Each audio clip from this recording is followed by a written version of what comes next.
Selamat siang pemirsa, saya Ferry Kurniawan akan menemani Anda dalam beberapa menit ke depan dengan membawakan berita terupdate tentang pengungsi Rohingya.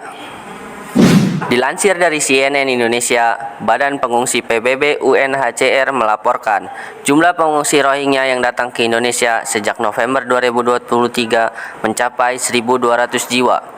Kedatangan ribuan pengungsi ini mendapat reaksi pro dan kontra dari masyarakat Indonesia, terutama karena fasilitas yang diberikan UNHCR dianggap berlebihan. Rekam jejak buruk yang dimiliki pengungsi Rohingya di Malaysia juga menambahkan kekhawatiran masyarakat Indonesia. Rohingya merupakan kelompok etnis mayoritas beragama Islam yang telah berabad-abad tinggal di Myanmar sebagai negara mayoritas beragama Buddha.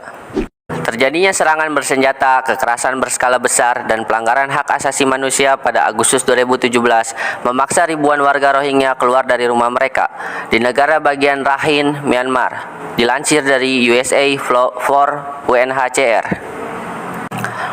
Banyak dari mereka bahkan harus berjalan kaki selama berhari-hari di dalam hutan dan melalui perjalanan laut berbahaya untuk sampai di Bangladesh. Kelompok etnis Rohingya saat ini berjumlah lebih dari 1,1 juta orang dan tersebar di berbagai negara Asia Tenggara. Rohingya berkomunikasi menggunakan bahasa Rohingya atau Ruangingya. Dialek yang digunakan berbeda dengan bahasa Myanmar pada umumnya. Bangsa Rohingya tidak termasuk dalam 135 kelompok etnis resmi negara tersebut, dan status kewarganegaraan telah ditolak Myanmar sejak 1982. Hampir seluruh bangsa Rohingya tinggal di pesisir barat Rakhine dan mereka tidak diperbolehkan melewati perbatasan tanpa izin dari pemerintah. Negara ini merupakan salah satu negara bagian termiskin di Amerika dengan kamp-kamp yang mirip ghetto. Asal etnis Rohingya, para sejarawan meneliti bahwa etnis Rohingya telah berada di Myanmar sejak abad ke-12. Rohingya telah tinggal di Arakan sejak dahulu kala, ungkap Organisasi Nasional Rohingya. Selama lebih dari 100 tahun masa pemerintahan Inggris, terjadi migrasi pekerja secara massal ke wilayah Myanmar dari India dan Bangladesh. Migrasi ini dianggap negatif oleh mayoritas penduduk asli.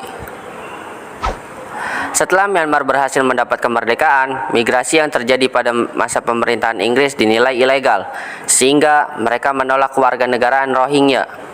Hal ini menyebabkan banyak umat Buddha menganggap Rohingya sebagai orang Bengali dan menolak penyebutan istilah Rohingya atas dasar politik. Nah, itu dia berita terupdate tentang pengungsi Rohingya. Sampai bertemu di berita selanjutnya. Terima kasih.